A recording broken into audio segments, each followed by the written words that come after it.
Hello and welcome to the EDHRECast, where we're all about Commander, data, and dad jokes. I'm Joey Schultz and I'm joined by my fantastic co-host.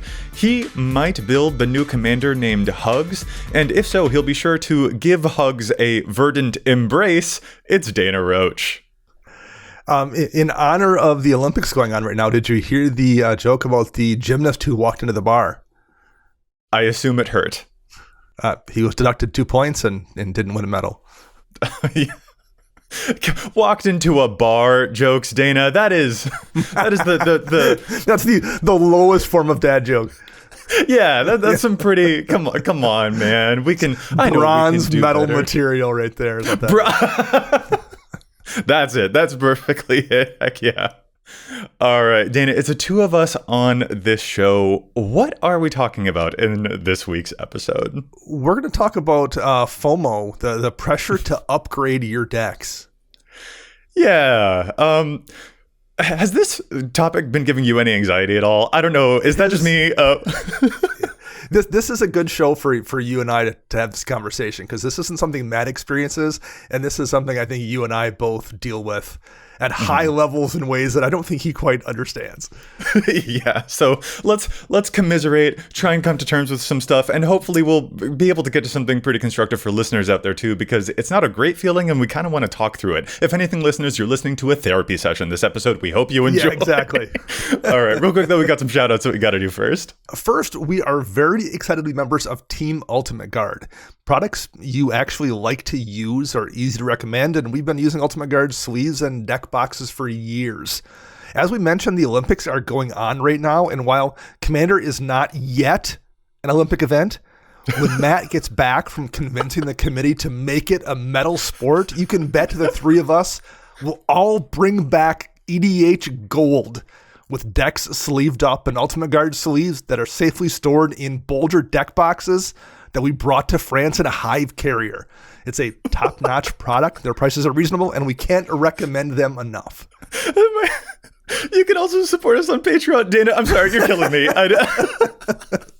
You're getting so much more elaborate with all of these, and it's just very, very funny to me. But it's true. You can actually, if you would like to support us on Patreon, you can like and subscribe, leaving us a review. Those are all great ways to demonstrate if you enjoy the show, and it really helps keep things going. It helps us keep making bronze tier dad joke level material. So yeah, thank you to everyone who does show their support this way. And we want to thank folks with one of our Patreon perks, which is the Patreon shout out. Dana, who are we shouting out on this episode? This week, we're shouting out EDHRECast. I think that's probably EDHREC Ultimate Girds. I think we can fold as many shout outs into one thing as possible here. Okay, Dana, I'm not going to lie. You've moved up to silver medal with that one. Thank you. That's pretty good. But EDHRECast is the gold medalist. That's the absolute thing. Absolutely. There. So thank you, EDHREC, and thank you for everyone who supports us on Patreon. We appreciate it. It helps keeps the lights on around here, and it does mean a lot to us. Absolutely.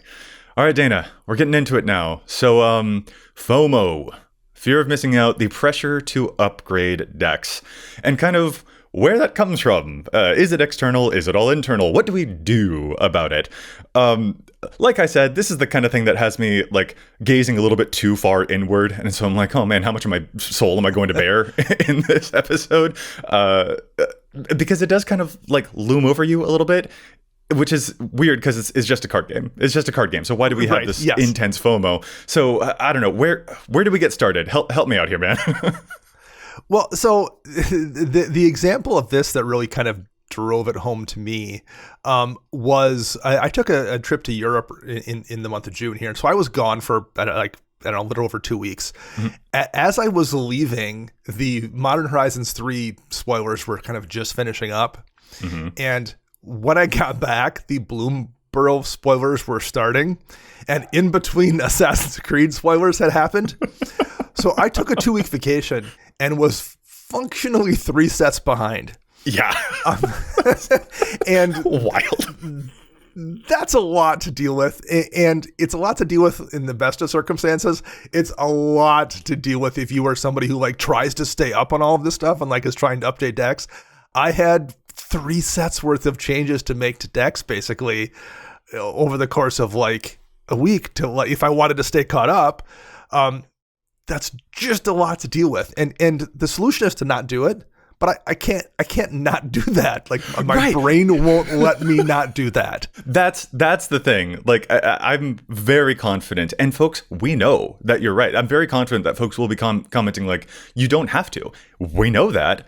But this is still the thing that like lurks in the back of people's minds when they are building EDH decks and when we're playing. And that's what we want to talk about, is like not just like saying it, but actually trying to confront it a little bit, which isn't helped by, you know, the relentless pace of products coming out all the time. That is a very common talking point on 100% of Magic the Gathering YouTube channels and podcasts generally. Like, Right. We all know this. It certainly doesn't help.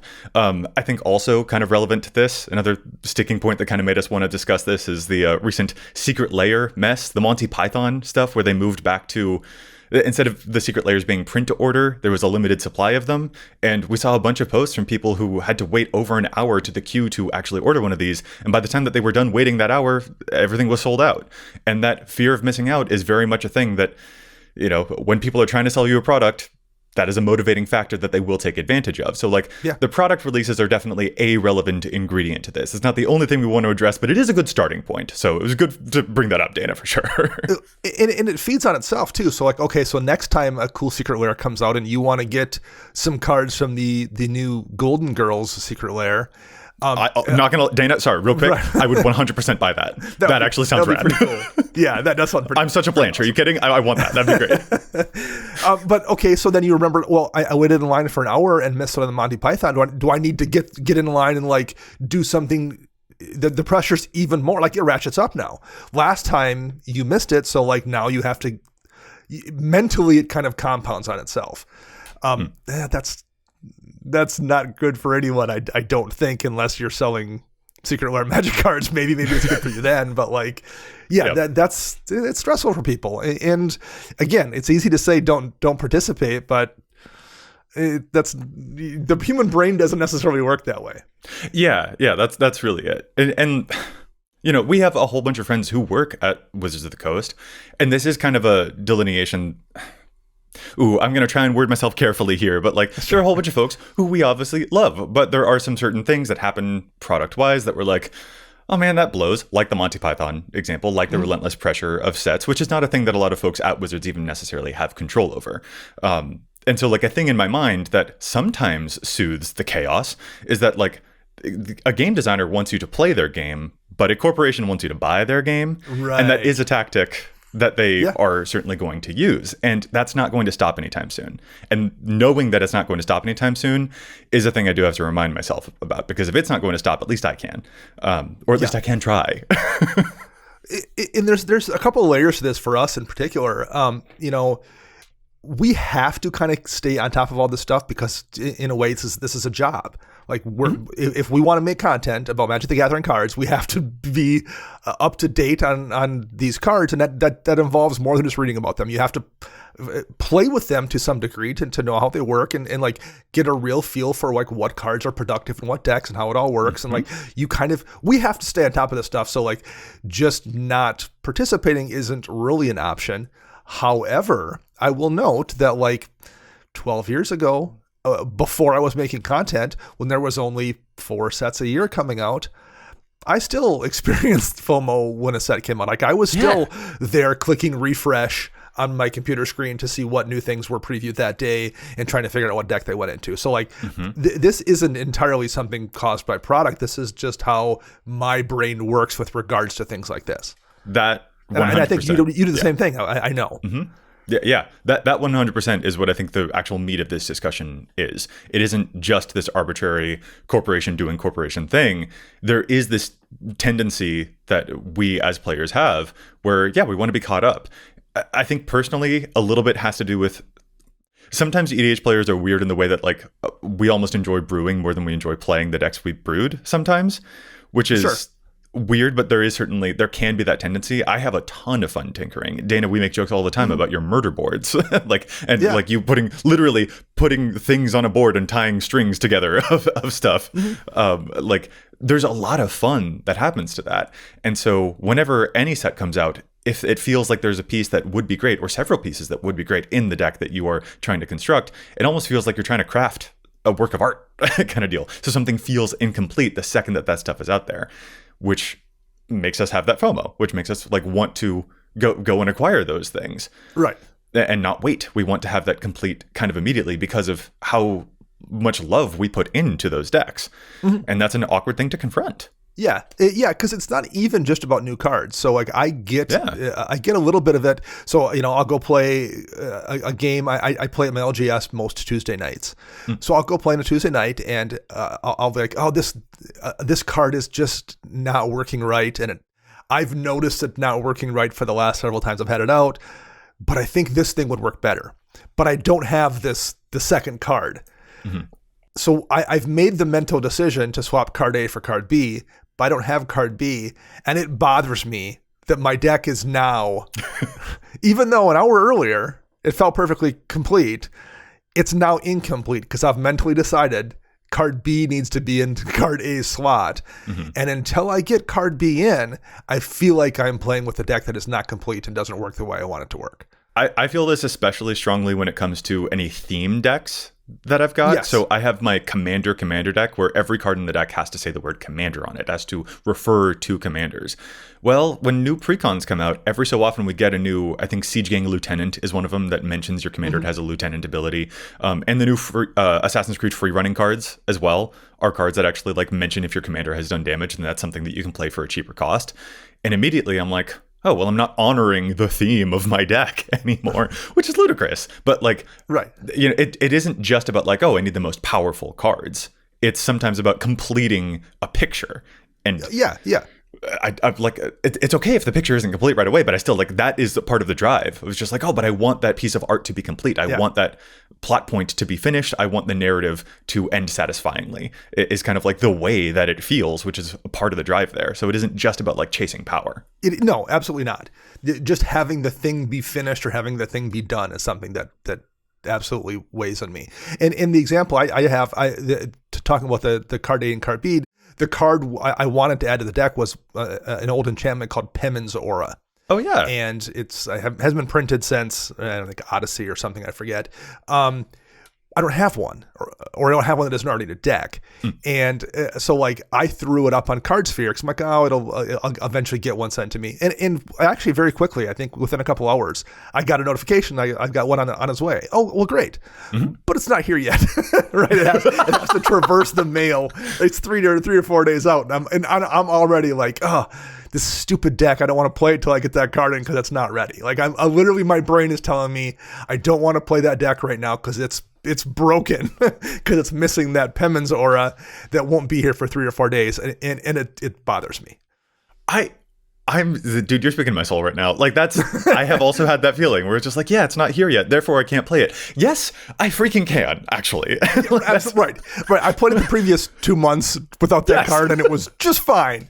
But yes. Once I've made that determination that it needs to be in the deck, now something just feels wrong. And even though I know that's stupid, I still can't shake it.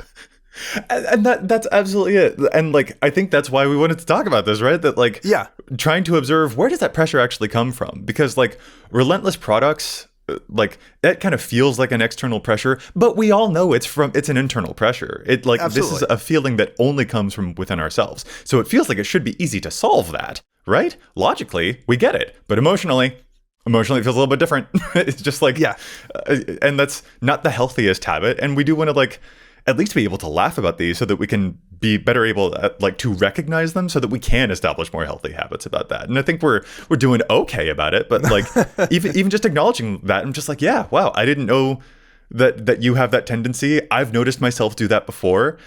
I hope that my ability to laugh about it with you will stop me from taking it seriously or feeling a weird angst about it in the future whenever it happens again. And it's, I will say, particularly for new sets. So like when a new set comes out, Joey, how long? Bloomburrow is fully spoiled on, a Friday. All the cards are out. How long do you take before you start? Obviously, you're not making changes for real for a week because cards aren't even out for a week until the pre-release. And then you have probably another week until they're readily available on, to purchase. How quickly are you already like making changes in your deck lists and stuff? Making like on my architect, on my profile, it has varied probably with how much interest I have in the set proper. and I think that's kind of been a cadence for me. I'm just like, I'm not gonna lie. There have been a couple of sets this year that have been a little bit of duds, so I haven't taken it too seriously, I guess. And if there are only a couple of things, it doesn't drive me. I think I kind of wait until I reach a critical mass of like, you know what, there are about like 10 cards that I feel like I'm wanting now, that's going to start driving my interest of like, I should update this. I should go onto my list and be like, all right, what would I switch out? So it does tend to be more about like, I've seen enough things where this would go to that deck, this would go to that deck. You know, I would play this in Karazakara, I would play this in Brakos in my Folk Hero deck. So yeah, it does tend to be about that density, because I just kind of, if I can help it, make one order rather than several orders over the course of, you know, the coming time. Sure. Now, I don't have that level of patience. I sort of assumed this was a question, yeah, or you were just like, all right, let me ask you, but really I want to reveal something about myself. Yes, absolutely. So over the course of the spoiler, you know, season of 2 weeks, whatever it winds up being, I'm like, when something is a glaring replacement, oh, obviously I'm going to take this out for this card. I'll throw them in a list roughly. But when Friday rolls around and like we have that full spoiler list in the mothership, I go over it, and usually Friday I will throw onto my spreadsheet, like, these are all the cards I'm considering for each individual deck. And then usually Sunday night, I will sit with that spreadsheet and try to have all my changes at least made on the spreadsheet. Then I'll go to Architect to make those changes. I try to do it like within several days. Even if I don't place my, you know, pre-order until cards are available, I like to know what the changes I'm going to be making relatively quickly. And that was fun to do when we got 4 sets a year, because you were excited for something new to come out. To a degree, I feel like I have to do it that quickly, because if I wait much longer, another set will be out, and then I have twice as much work to do. So to a degree, some of it's also self-defense. Like, otherwise you'll fall so far behind if you're someone who's making changes and wants to make changes every set. If you don't stay up, you'll fall so far behind that, like, how do you catch back up then? Dana, are you comfortable with me throwing on screen your log on your Architect profiles of the changes that you make? Sure.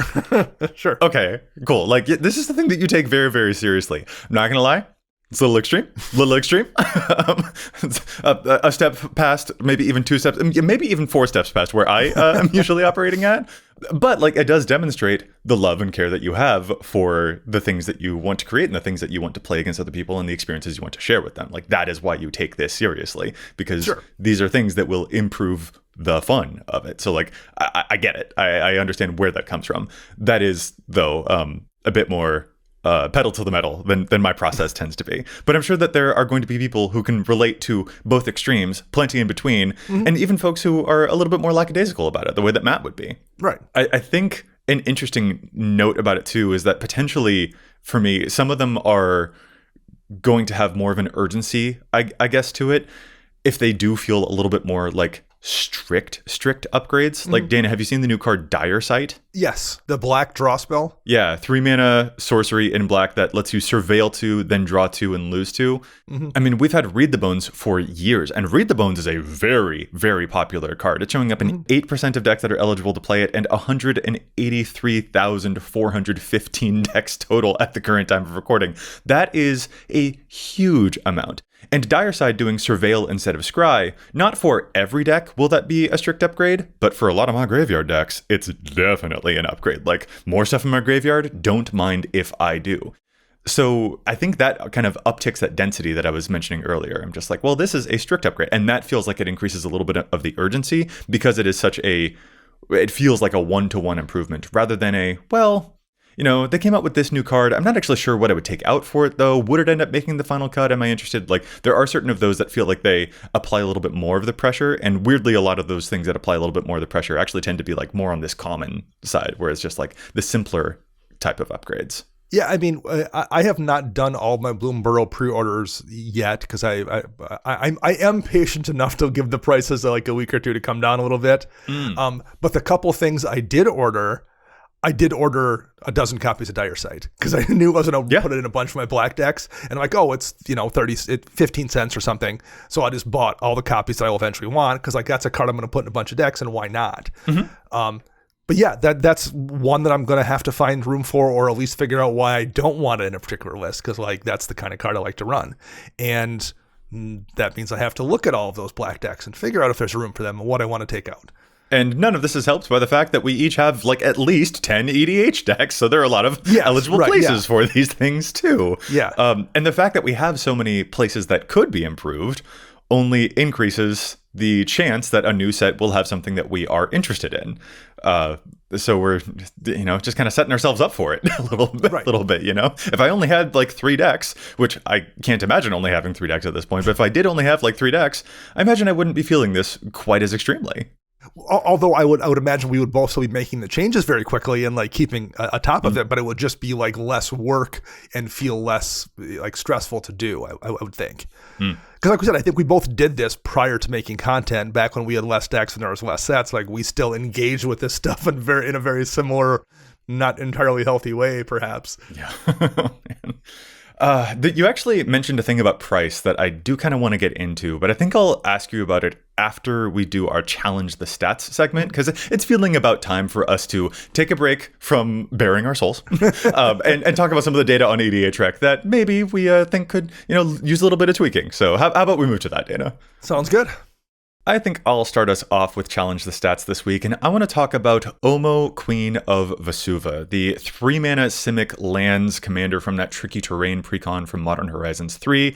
It's a very, very interesting ability. It's a legendary creature, Shapeshifter Noble, a 1/5 for 2 and a hybrid Simic mana. Whenever FOMO, Queen of Vesuva, enters the battlefield or attacks, that's right, I still say enters the battlefield, Bloomborough, you cannot change my mind about just saying enters, you put an everything counter on each of up to 1 target land and up to 1 target creature. And while FOMO is in play, each land with an everything counter on it is every land type in addition to its other types, and each non-land creature with an everything counter on it is every creature type. So it will changelingify a creature, maybe one of yours, maybe an opponent's, and it will super landify one of your lands, or maybe one of your opponents as well. And that's actually, I got this precon, and I'm kind of tempted to like make a whole bunch of stuff that like all of your elves have Forest Walk, all of your merfolk have Island Walk, and then like I give someone else an everything counter and now all my stuff is unblockable. I might actually end up building this deck. I think it's kind of neat. But while I've been tinkering with the Tricky Terrain deck, a certain couple of cards from the original land base have been sticking out to me, and they're sticking out to me on the data on EDHREC too, specifically Vineglimmer Snarl. I'm not gonna lie, there are a couple of lands from the original deck that are pretty clearly like, cut the Quandrix Campus, that's not all that great here. Vineglimmer Snarl, though, is one of those reveal lands, and it's currently showing up in 46% of the 3,500-ish OMO decks that are out there right now. And Dana, help me remember, when we did our ranking dual lands episode, where did we rank these? The reveal lands, the Snarls? It was a D. It was definitely like D if we were feeling generous, and I'm going to guess F. Yeah, you and I are not particularly big fans of these. Yeah. I understand that they can be, budget lands, but the fact that you have to reveal a forest or island from your hand for this to come in untapped, that's a little bit tough. And specifically, I wanted to call that one out for this particular deck because of how much this deck relies upon its non-basic lands. Like, you've got a lot of caves and deserts and gates. Like, your land base is actually, a lot of slots are eaten up for a lot of non-basic lands. So your color fixing lands become kind of precious, as it turns out. And in this deck, that actually means that the amount of forests and islands you even have, it ends up being really, really low compared to a lot of other 2-color decks. So like, I'm going to give a Snarl a pass, I guess, in some other 2-color lists where it's going to be a little bit more reliable. But even the original OMO precon only had like 3 of each basic land in it. And I think the version that I'm going to end up building probably won't have more than 2 of like 2 islands and 2 forests in it if I do go through with actually building this deck. So this particular Snarl reveal land, I think it's just basically always going to be tapped. The odds of you having a thing to reveal for it to enter untapped, they're very low in this deck compared to a lot of other 2-color decks. So I wanted to shout out the Snarls here. In general, we don't particularly care for them, but especially here, you can do better. This is a really cool deck with a lot of access to a lot of very interesting lands. So take your color fixing lands seriously and take your utility lands especially seriously because they do a whole lot of work for you. So that is going to be my challenge. I snarl at the Snarls. My challenge this week was sent to us by listener Trent Chambers, and it's for Bella Borka Spectral Sergeant decks. Belborka is a Boros commander, 2 and red-white for a star/5. And Belborka says you note the mana value of each card as it's put into exile. And Belborka Spectral Sergeant's power is equal to the greatest number noted for it this turn. So whatever the mana value of the card is, you exile, you keep track of, and his power is the mana value of that card. So if you exile a card that costs 10, he is a 10/5. At the beginning of your upkeep, you exile the top card of your library, and you may play that card this turn. So you have a little bit of like baked-in card advantage in Belborka, and ways to make Belborka larger based on the card it's exiled. So it's kind of a Voltron-esque commander in Boros. It's a playstyle that you don't see a lot of in that color pair. The challenge from Trent this week is for the card Forsaken City. It's a land that was printed way back in Plane Shift. It doesn't untap during your untap step, although it comes into play untapped. And at the beginning of your upkeep, you may remove a card in your hand from the game, so you exile it. And if you do, you can then untap Forsaken City. That gives you a way at will to put a card from your hand into exile to buff Belborka's power. That's maybe not the only method you want to rely on. Usually when this deck gets played, you see people using like top deck manipulation to make sure the top card is one that they can exile with Belborka, but this just gives you one more way to do it. You probably would want to treat it as a spell more than a land slot, because like as a land, that's not ideal to have to exile a card to untap it every single turn. But I mean, if you have the option to exile a giant Eldrazi or something really expensive to make your commander into a 12/5 or something to swing for the turn, having as many different ways to control that is pretty useful. And Forsaken City gives you one more way to control the card that you've put into exile for that big swing.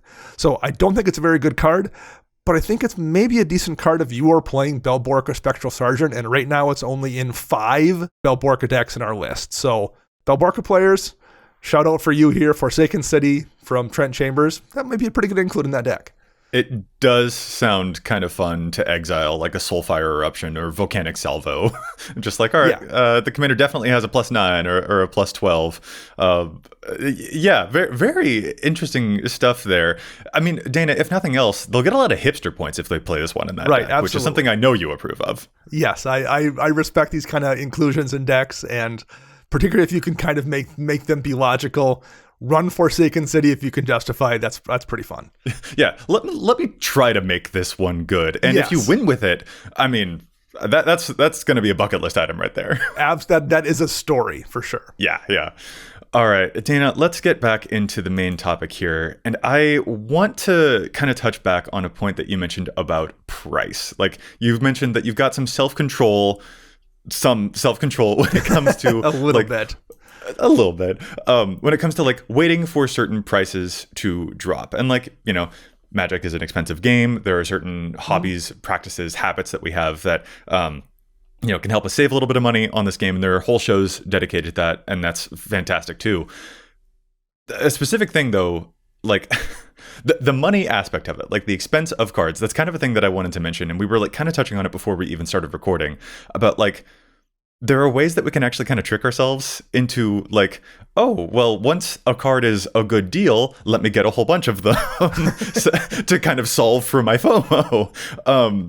And I guess I just kind of wanted to talk about like ways that our own, like an actually logical thing can still sometimes be something that we use to trick ourselves into a bad situation, and like purchasing something that we didn't actually need to purchase just because of the FOMO feeling. And we were justifying it because of like price reasons and stuff went down. So like, I guess I just wanted to talk about that. Have you experienced that? Is this just me? I hope not, I've for sure done that. I mean, I just talked about buying a bunch of copies of Dire Sight just to have for future decks I've built. And that's a cheap card, so like there's not much downside to that. But I've definitely done it on cards that weren't 15 cents before and used that rationalization. And what happens though, what makes this worse is sometimes you're right and you buy 7 copies of Fomori Vault when it's at $5, and because you're like, I'm probably going to put this in all my artifact decks, and it's a really, really good card, and then it's suddenly $17, and you feel pretty good about it. And you're like, I made the right choice there. Except for that doesn't take into account all the times you like bought the $3 cards that are then, 2 months later, 40 cents a piece.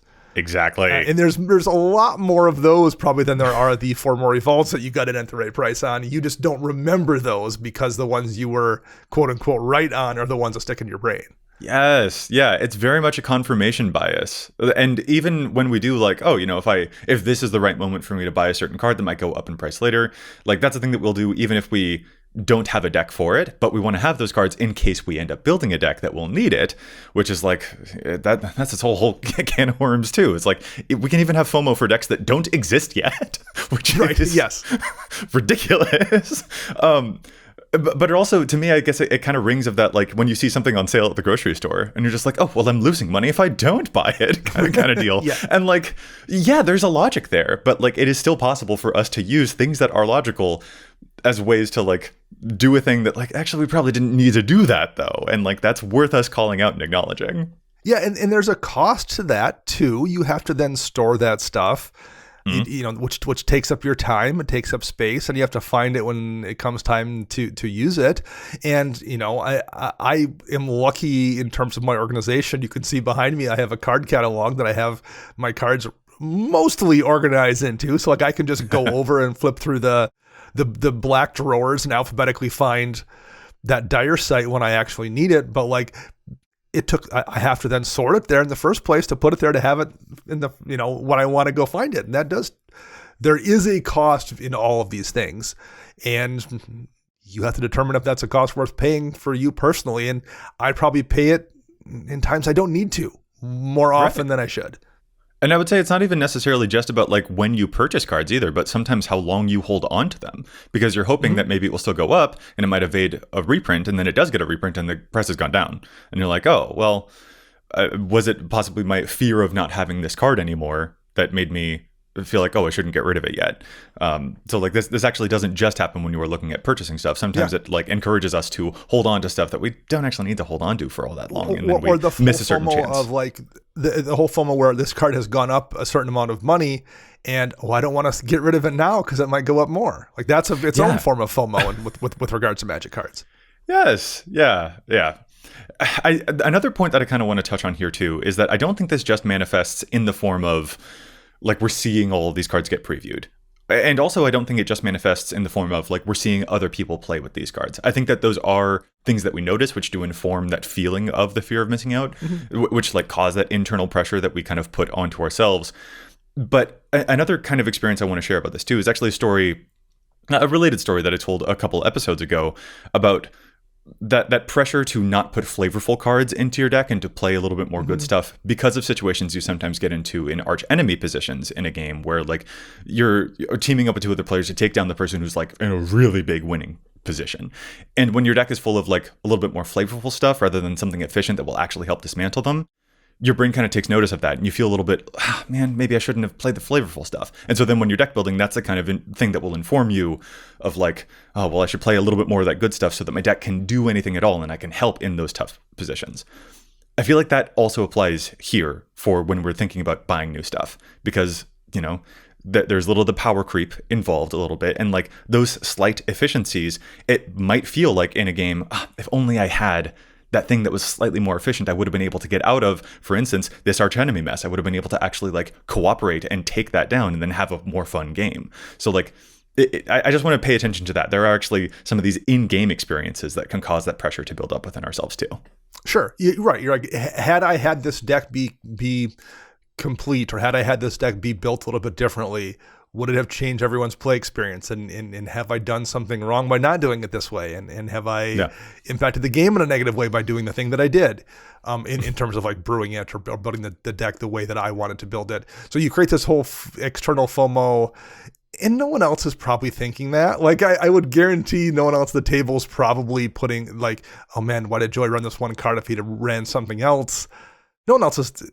They're too focused on their own stuff. But your brain doesn't acknowledge that. Like, don't get me wrong, the YouTube comments are absolutely like, oh, why aren't you doing this, whatever. Right. But like actual human people in the real moment, life are totally not. It's a lot like being at the gym. Like, there's sort of that self-conscious like, oh, am I going to look foolish? So it's like, no one's paying attention to anyone else at the gym. Like, I promise you, everyone's in their own little world. They got their headphones Everyone's in. Thinking the same thing about themselves. Yeah, and like headphones make you very nearsighted, as it turns out. Like everyone's focused on their own thing, and the thing definitely goes for like in an EDH game too.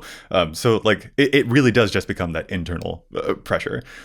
This kind of leads me to a weird question, I guess. Like, Dana, how many sets, quote, behind would you have to be to personally actually feel like you have no chance of winning an EDH game? Like, is there a threshold? No, because like I feel like, I don't think so, because most of the changes I tend to make to my decks are like marginal ones. I'm like just turning the screw slightly. I'm switching this read the bones for this dire sight because I'm playing out of the graveyard and it works a little bit better than this one. I'm not somebody who like sees the new hotness come out and has to build that like really strong commander deck. So no, I would dare say I could let my deck sit for a calendar year and they would probably play, 95% of the way they played prior to me touching them. Mm-hmm. But it doesn't change how my brain processes all of that stuff, though. Absolutely. I understand. Again, it's like what your logical brain says versus what like emotionally, like the way that it feels, like those can sometimes clash, those can contrast. But that is a question that I wanted to ask to demonstrate, like, yeah, it doesn't, like, it's just another, like, we know it doesn't matter. We know this is all an internal pressure. We know this isn't coming from actually an external force. We know, in fact, it doesn't even necessarily matter all that much. It just comes down to a specific feeling. Like, I'll certainly say that there are some older decks, like the old Zedru Precon, is probably not going to stand up to any of the newer precon stuff that we've been getting, Bloombro or Modern Horizons. There's going to be a power differential there, sure. But I still don't think that means you have a completely 0% chance of winning any game. Absolutely. And I certainly don't think it means you don't have a chance of having a good time during that game either. Well, to use an example, I already mentioned Fomori Vault. That's a card that lets you dig down and draw a card, but you dig down into your library based on the number of artifacts you control. Well, I'm running that in a couple of artifact decks, and it's in my equipment deck. The last time I had it out, I think I used it 3 times before the game was over, and I was digging like 20 cards down every time. That's a lot. Whoa. Because I had enough equipment and artifacts and stuff, because it's a deck. I have all the artifact lands in the deck. There's just like anything in there to fuel other artifact synergies. It just worked very nicely with that land. So I was digging. It was functionally a repeatable tutor, more or less, on a land.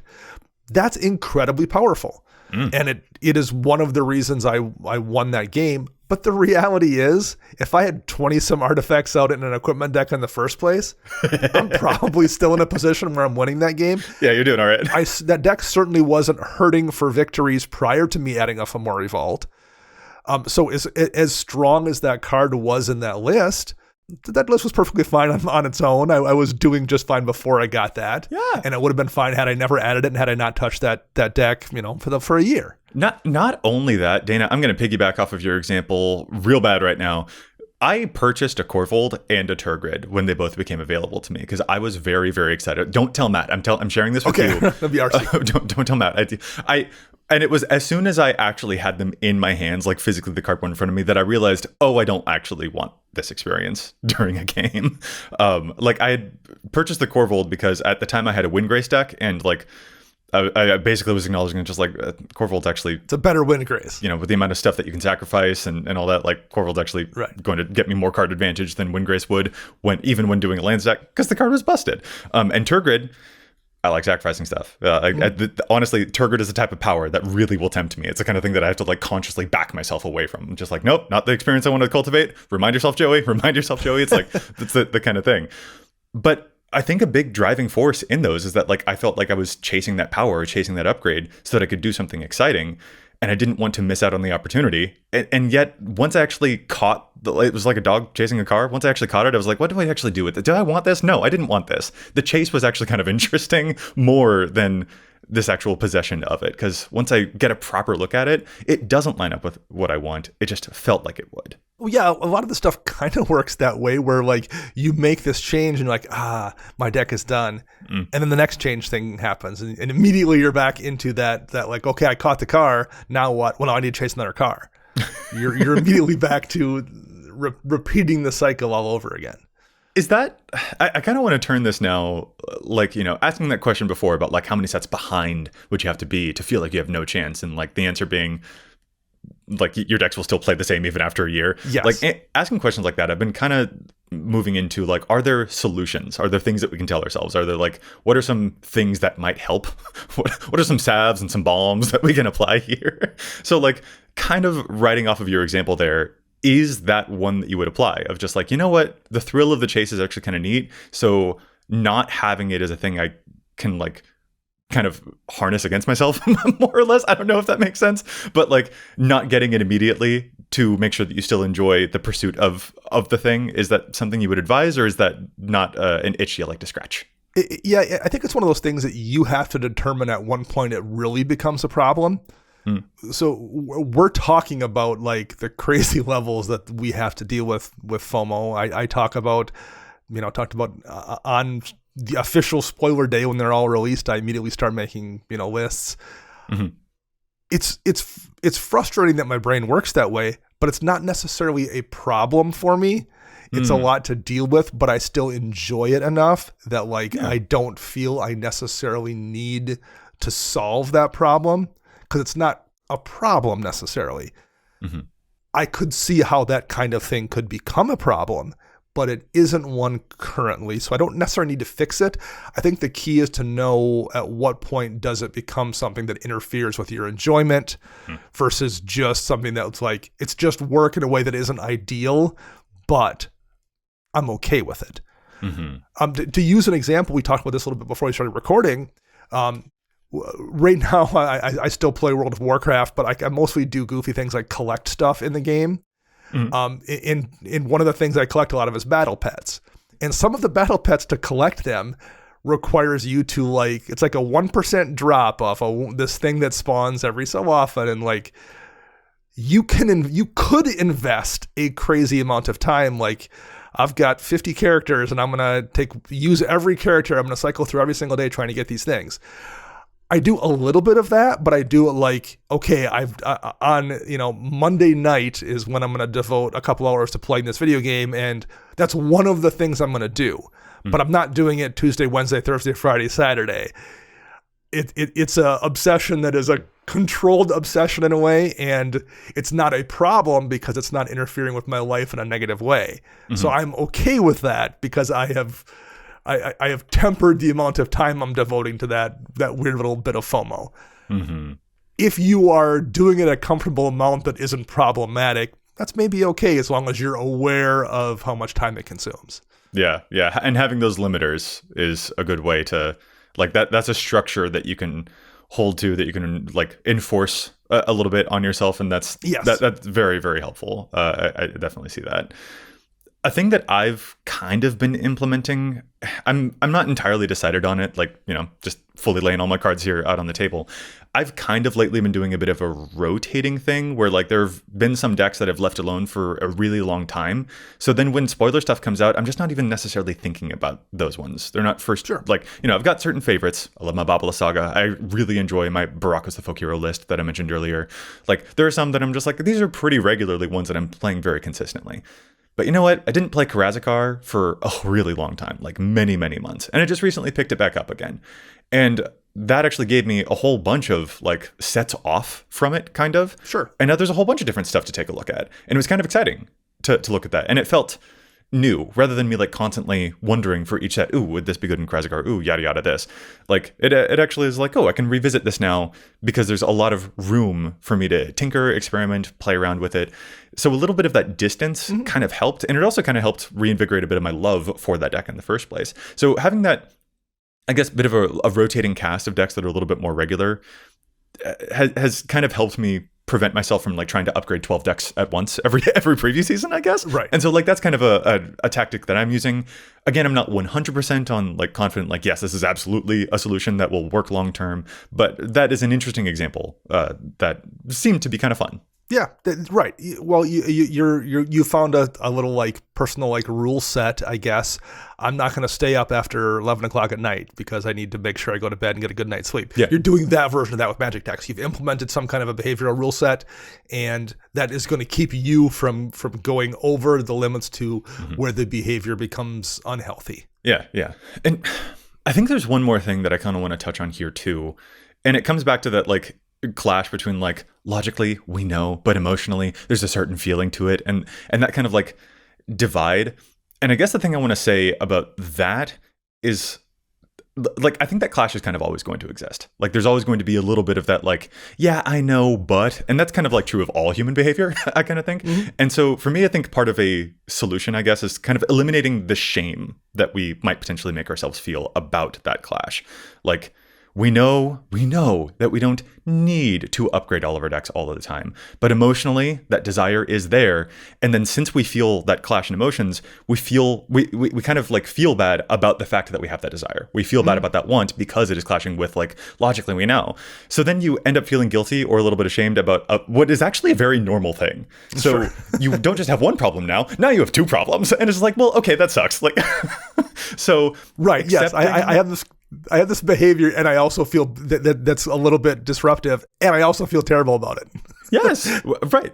And like, that's not helpful. So that's not helpful at all. Like, you've just upgraded now to two problems. And so I think accepting that clash is a very normal thing kind of feels to me like at least a first step to finding a healthier approach to finding a balance. So that's a thing.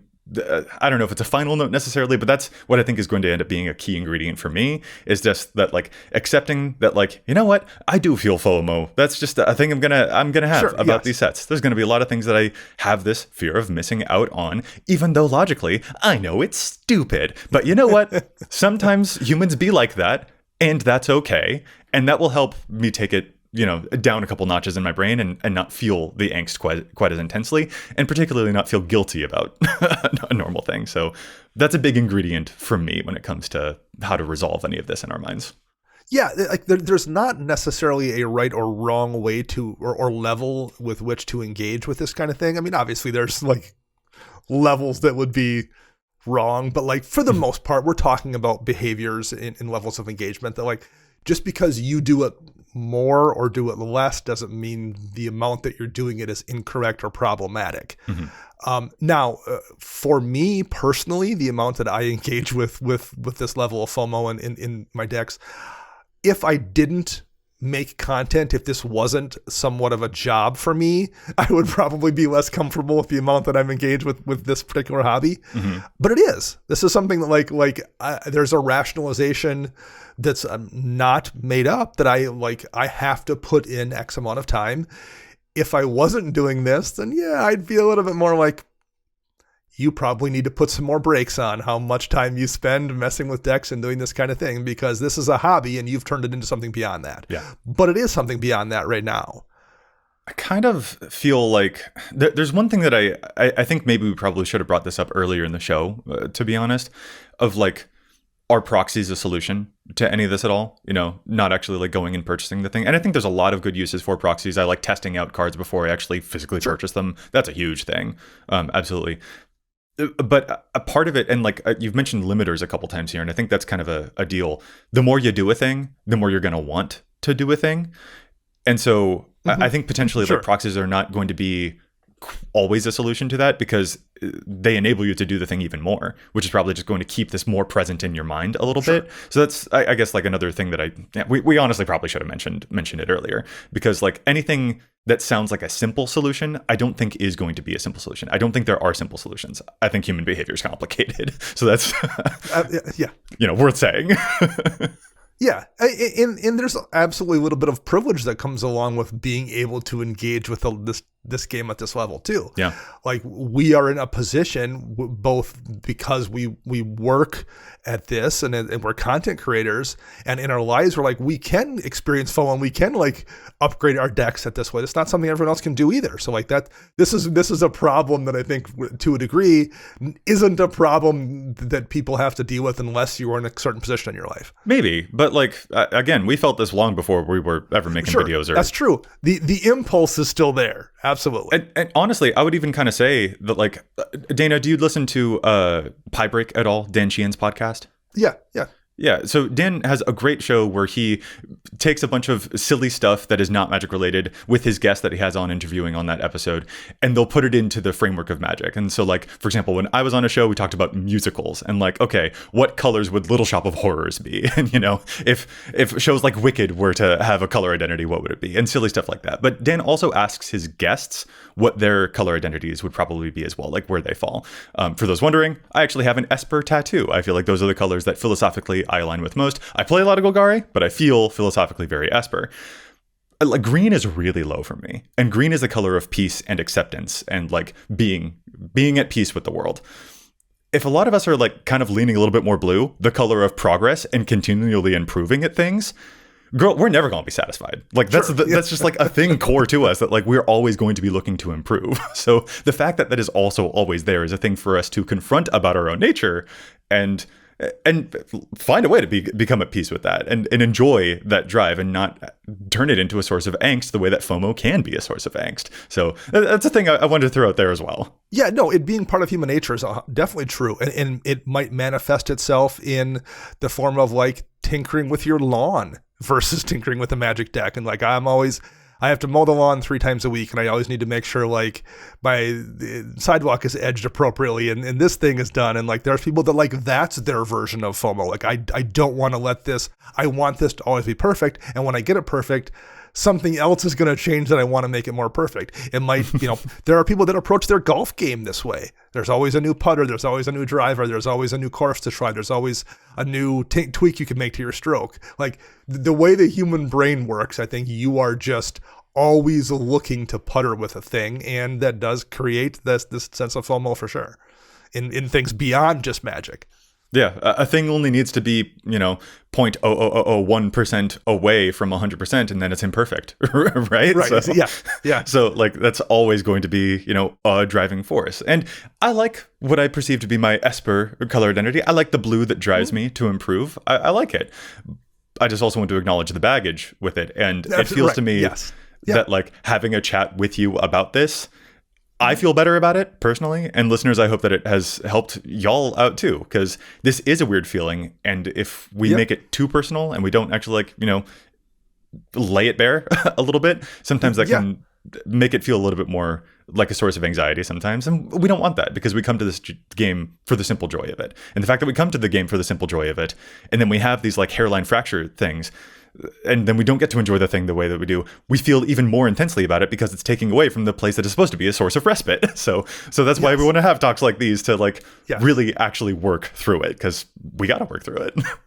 Yeah. If you are out there listening and like you are someone who engages with the game the way we do, like that's not a bad thing. If it's something you enjoy and you're doing it in a way that you feel is healthy and isn't like causing problems, that is perfectly great, because clearly the two of us do it the same way. And if you aren't someone who engages that way, that's okay too. If you're someone like Matt who can just like not make changes to decks for 3 or 4 months at a time, that's not a bad thing. You aren't, just because your friends are more engaged and do feel this stronger than you do and do make those changes, doesn't mean you're in the wrong for not doing it that way either. Yeah, Matt, totally green. That he's got green in his color identity. He's the one who's able to achieve that inner peace in a way that I guess I'm just not. But that's okay, and we're going to approach it in different ways. So for the folks who are feeling it the way that I guess Dana, you and I feel it, it's good to talk it out, and it's good to remind ourselves about it so that we don't end up accidentally making what could be irresponsible or just slightly unwise financial decisions when it comes to this game, because it can be expensive, and that's why we thought it might be worth talking about here. So yeah, folks, I really hope that was helpful to listen to. I know it felt at least a little bit cathartic for me, but if it just felt like you were listening in on a therapy session, cheers. So listeners out there, I'd be curious to hear how you feel about FOMO and how it impacts how you engage with Magic Commander, or really anything. Have you found ways to balance it so like you're doing it in a healthy way? Let us know. It's a pretty interesting topic. I'd like to hear how everyone else handles it. Yes, yeah. And remember, we're talking about FOMO, not OMO, Queen of Vesuva, which was part of my challenge to stats. Very different thing. Yeah. Yes, yeah. I can't believe I didn't recognize that until just this moment, actually. It's just like, oh, OMO, FOMO. I don't want to have FOMO with OMO. I've gone off on one, haven't I? But this is the giddiness that you feel after talking about something that's a little bit weird. Launch into that David Letterman, Oprah bit from way too many years ago. That was like 20 years ago now. I am getting old. Yeah, master of deep cuts you are, Dana. All right, Yes. Listeners, once again, we definitely want to hear from you. So, leave us reviews, give us comments, do all of the cool engagement stuff. But Dana, if listeners want to get a hold of the two of us, where's that they can find us online? You can find me online at Dana Roach. I'm writing articles for EDHREC and Commander's Herald, and you can find all of us together at patreon.com/EDHRECast. And I'm Joey Schultz. You can find me everywhere online at Joseph M. Schultz. You can find the podcast everywhere online at EDHRECast. You can find Matt at Mathimus55 if you want to ask him about how his upgrades are going, and if he does actually feel any secret FOMO. Who knows? With that, listeners, we can't wait to hear back from you about this really interesting topic, and we'll be back at you next week with more data and insights. But until then, remember, EDHREC your deck before you wreck your deck.